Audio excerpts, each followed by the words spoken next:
একজন পুরুষ একটি মেয়েকে উপহার হিসেবে একটি ছোট্ট কিউট পিগলেট দেয়।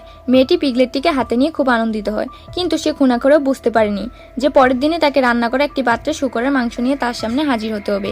এটি দেখে লোকটি পুরোপুরি অবাক হয়ে যায়।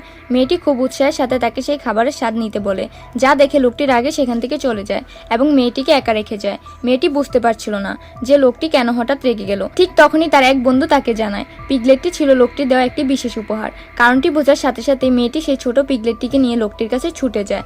যখন লোকটি দেখে যে পিগলেটটি এখনো বেঁচে আছে, তখন সে স্বস্তির সাথে সেটিকে কোলে তুলে নেয়।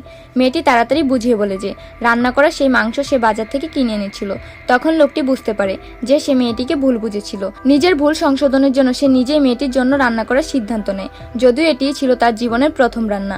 প্রথমে সে সবজি কাটার জন্য তলোয়ার ব্যবহার করার প্রস্তুতি নিচ্ছিল, কিন্তু তার বন্ধু তাকে রান্নার ছুরি ব্যবহার করতে মনে করিয়ে দেয়।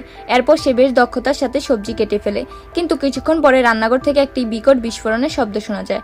বন্ধুটি চিন্তিত হয়ে এগিয়ে আসলো। লোকটি কাউকে সাহায্য করতে নিষেধ করে।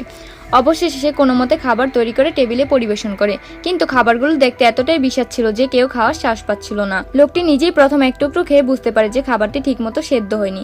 নিজের বিবৃত অবস্থা ঢাকতে সে প্রথমে স্যুপ খাওয়ার পরামর্শ দেয়। তুলনামূলকভাবে স্যুপটি বেশ ভালো ছিল এবং তারা চারজন মিলে আনন্দের সাথেই শেষ করে, কিন্তু অপ্রত্যাশিতভাবে সেই রাতেই খাবারের বিক্রিয়া চারজনই অসুস্থ হয়ে পড়ে।